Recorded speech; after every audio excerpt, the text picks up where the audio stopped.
Romantic कहानी भाभी। राहुल नौकरी के सिलसिले में कई साल बाद अपने बड़े भाई के घर आया। घर में सबने उसका गर्मजोशी से स्वागत किया। उसकी भाभी नेहा हमेशा की तरह हंसमुख और सबका ख्याल रखने वाली थी। एक शाम तेज बारिश होने लगी। बिजली चली गई और पूरा घर मोमबत्तियों की रोशनी में जगमगा उठा। सब लोग छत पर बारिश देखने चले गए। नेहा ने सबके लिए गर्मा गर्म पकौड़े और चाय बनाई।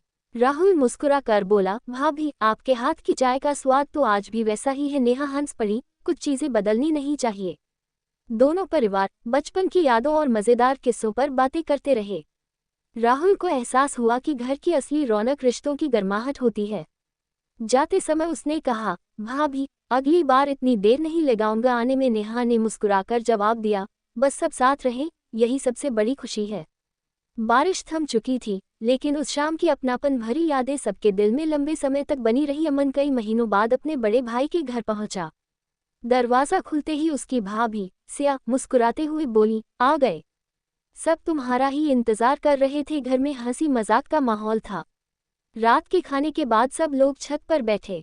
ठंडी हवा चल रही थी और दूर आसमान में तारे चमक रहे थे। अमन ने कहा, भाभी आप इस घर को सच में घर बना देती हैं। सिया मुस्कुराई, घर दीवारों से नहीं, अपने लोगों से बनता है। दोनों ने परिवार की पुरानी यादों पर बातें की। भाई की बचपन की शरारतों पर खूब हंसी आई।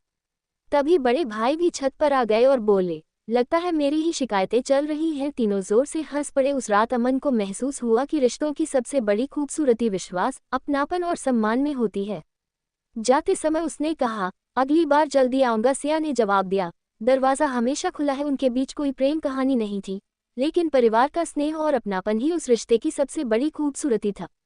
आरव हर सुबह एक छोटे से कैफे में कॉफी पीने जाता था। एक दिन उसने देखा कि सामने वाली मेज पर बैठी एक लड़की अपनी किताब में खोई हुई थी। उसका नाम मीरा था। कुछ दिनों तक दोनों बस एक दूसरे को देखकर मुस्कुरा देते। फिर एक दिन मीरा की किताब गलती से नीचे गिर गई। आरव ने किताब उठाकर दी और कहा, लगता है इस कहानी से ज्यादा दिलचस्प हमारी मुलाकात हो सकती है। मीरा हंस पड़ी। वहीं से बातचीत शुरू हुई। दोनों को किताबें, बारिश और लंबी सैर पसंद थीं। धीरे धीरे दोस्ती गहरी होती गई। एक शाम बारिश हो रही थी। दोनों छतरी के नीचे साथ साथ चल रहे थे। आरव ने कहा, जब से तुम मिली हो हर दिन थोड़ा और अच्छा लगने लगा है।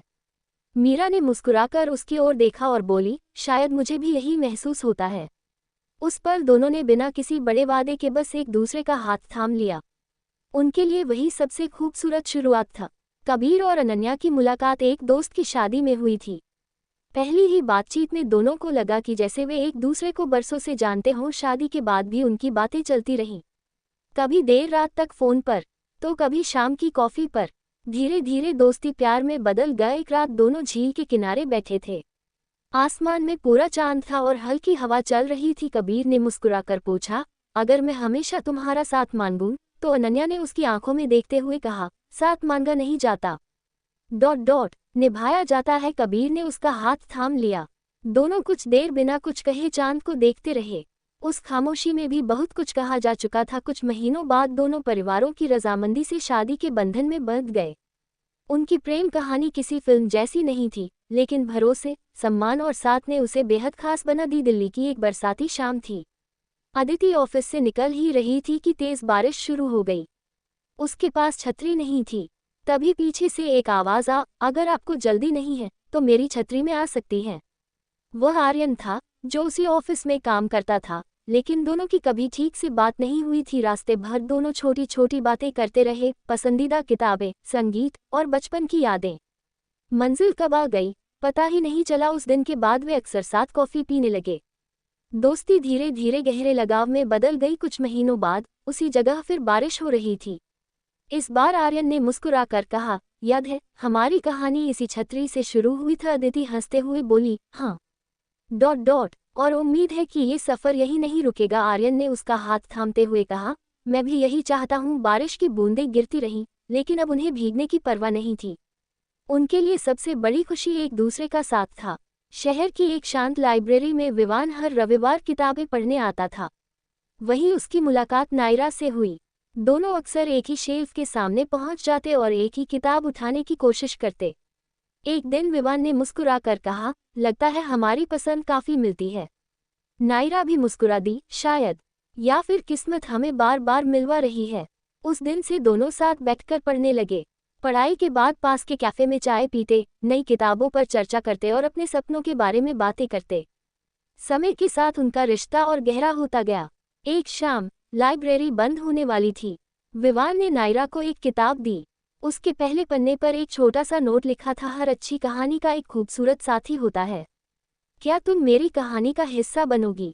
नायरा ने नोट पढ़ा, मुस्कुराए और धीरे से बोली, हाँ, लेकिन एक शर्त पर। विवान ने पूछा, क्या हमारी कहानी भी किसी अच्छी किताब की तरह हो, जहाँ प्यार के साथ भरोसा, सम्मान और हमेशा साथ निभाने का वादा हो? विवान ने मुस्कुराकर हामी भर दी। उस दिन से उनकी सबसे पसंदीदा कहानी वही बन गई, जिसे वे दोनों मिलकर जी रहे थे। रात के लगभग 10 बजे थे। रेलवे स्टेशन पर भीड़ कम हो चुकी थी। आरव अपनी ट्रेन का इंतजार कर रहा था कि तभी उसकी नज़र एक लड़की पर पड़ी, जो बेंच पर बैठी किताब पढ़ रही थी। उसका नाम सना था। लाउडस्पीकर पर घोषणा हुई कि ट्रेन 1 घंटे लेट है। आरव ने मुस्कुराकर पूछा, लगता है आज इंतजार थोड़ा लंबा होगा? सना ने किताब बंद करते हुए कहा, शायद, लेकिन अच्छी बातचीत हो तो समय जल्दी बीत जाता है। फिर दोनों बातें करने लगे, सफ़र, सपने, पसंदीदा शहर और जिंदगी के छोटे छोटे किस्से। 1 घंटे का इंतजार कब खत्म हो गया, उन्हें पता ही नहीं चला। ट्रेन आने लगी। दोनों अलग अलग डिब्बों की ओर बढ़े। तभी आरव ने हिम्मत करके कहा, अगर किस्मत ने चाहा तो फिर मिलेंगे। सना मुस्कुराई और बोली, कभी कभी किस्मत को थोड़ा सा मौका भी देना पड़ता है। उसने अपनी डायरी के एक पन्ने पर अपना नंबर लिखकर आरव को दे दिया। कुछ महीनों बाद उसी स्टेशन पर वे फिर मिले। इस बार किसी ट्रेन का इंतजार नहीं था, वे बस एक दूसरे का साथ चुनने आए थे। उस शाम से उनकी सबसे खूबसूरत यात्रा शुरू हुई, एक ऐसी यात्रा जिसमें मंजिल से ज्यादा सफ़र मायने रखता था। रिया को पहाड़ बहुत पसंद थे। हर साल वह कुछ दिनों के लिए किसी शांत हिल स्टेशन चली जाती थी। इस बार उसकी मुलाकात वहां एक फोटोग्राफर अयान से हुई। पहली मुलाकात बस एक मुस्कान तक सीमित रही। अगले दिन दोनों फिर उसी पहाड़ी रास्ते पर मिल गए। धीरे धीरे साथ टहलना, चाय पीना और सूर्योदय देखना उनकी आदत बन गई। एक सुबह वे दोनों एक ऊंची चोटी पर पहुंचे। बादल उनके पैरों के नीचे तैर रहे थे और सूरज की पहली किरणें घाटी को सुनहरा बना रही थी। अयान ने कैमरा एक तरफ रखा और कहा, मैंने बहुत सुंदर नज़ारे देखे हैं, लेकिन पिछले कुछ दिनों में मेरी सबसे पसंदीदा तस्वीर तुम बन गई हो। रिया हल्का सा मुस्कुराई। उसने कहा, और मेरी सबसे प्यारी याद, ये सुबह और तुम्हारा साथ। कुछ पल दोनों बिना कुछ बोले उस खूबसूरत नज़ारे को देखते रहे। वापसी का दिन आ गया। स्टेशन पर अयान ने रिया को एक छोटा सा फोटो एल्बम दिया। उसमें उन दिनों की तस्वीरें थीं और आखिरी पन्ने पर लिखा था, कुछ सफ़र खत्म नहीं होते, वे बस एक नई शुरुआत बन जाते हैं। रिया ने एल्बम बंद किया, उसकी ओर देखा और मुस्कुराकर बोली, तो फिर अगला सफ़र? साथ अयान ने बिना कुछ कहे उसका हाथ थाम लिया। जवाब उसी मुस्कान में था।